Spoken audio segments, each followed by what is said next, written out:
Hey everybody, how are you? Excuse me. Gotta get some water. How's everybody doing? Yeah. Hey, where are we from? Where's the longest? Difficulty adjusting back to home. Yeah, I was gone for 2 weeks, right? No big deal. Yeah, it's a big deal. I came back and I had a hard time walking. I couldn't stand up. I was really nauseated. It felt like, you know when your hand goes to sleep, all of a sudden you get the blood comes back in that tingly feeling? That's what your feet feel like the first time you stand on them after a couple of weeks. Yeah, it's weird. It's like this really pins and needles feeling. Scott Kelly, one of my classmates, flew, and he said one thing he noticed most about coming back was his clothes hurt. Why? Because your clothes float on you in space, and so your skin gets really sensitive to this stuff touching it again. It's that feeling of that pins and needle feeling. So yeah, I didn't feel that, but he was up for much longer than I was. It takes about a week to used to be back on the Earth for me. Some people, they can get up and walk around no problem, but others, I couldn't, so I was surprised. I think I was dehydrated. You drink a certain amount of fluid. When you go to space, your body thinks you have too much fluid because it floats.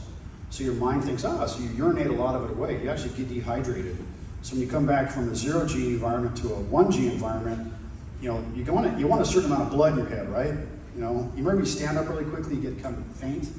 Well, it's the same feeling. If you don't have enough blood when you're in 1G, you get faint. Your heart beats, it beats really fast. So I didn't drink probably as much as I should have. I drank what I was supposed to, but I was probably more dehydrated than I thought. And that's what was difficult for me to come back, yeah. What's that? You don't know what it is, you can't tell how big it is. It could be tiny. But it's something tiny, moving at 30,000 miles an hour, will go right through the vehicle, The idea is big space, big sky, little rock theory.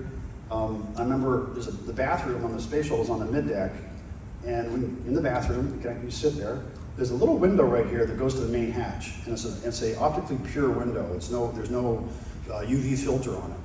And so you don't look out it with the sun because you get a sunburn pretty quickly. But I noticed there was a little teeny crater in that window, and you could see the little dust ring where this micrometeorite had hit it and caused a little dust ring around the glass. Like, whew, how big was that? A grain of sand, maybe? I don't know. It didn't come through the window. Then I pointed out to the commander. He goes, I've never seen that before. He'd flown in space six times. Like, when someone would go by the space shuttle, I'm like, what's that? And it explained to me what it was. Because you have no depth perception, how big it is. I woke up one night looking out the window and I saw these little teeny, flickering lights. Like, what's that? And I didn't look at there's a map. We have this computer that shows us where we are all times across the Earth.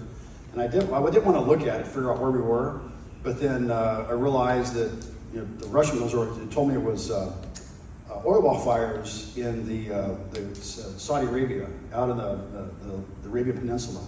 No lights around it, just these little teeny, flickering lights were oil well fires, burning off methane, coming off of these oil wells out in the Middle East. I've never seen that before. You see it first, I'm like, what is that? But nothing that was, otherworldly. No.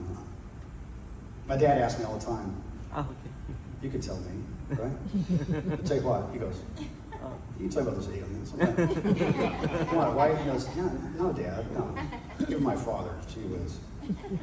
Have you ever tried the Russian mashed potatoes? No, I tried Russian mashed potatoes. I tried Barbie bread. How about, what was your favorite food in space? Shrimp cocktail. Shrimp cocktail. So what's the thing about shrimp cocktail that will make it good at space? What do you think? Well, what's in cocktail sauce? And? Horseradish. Horseradish. What happens when you take a good bite of horseradish or wasabi? Right? Well, when you get in space, you get really congested because that fluid shift that occurs, you get you feel really congested. And if you see somebody in space that you're familiar with, and their face is kind of puffy, it's because there's that fluid shift. So it makes you very congested and it tamps your taste buds way down. So you want something really spicy. So horseradish in the shrimp cocktail, I wish I'd thrown the wasabi peas. Just a big slab of wasabi would have been great, because it does. It really clears your sinuses, for sure. Anybody else? Anyone?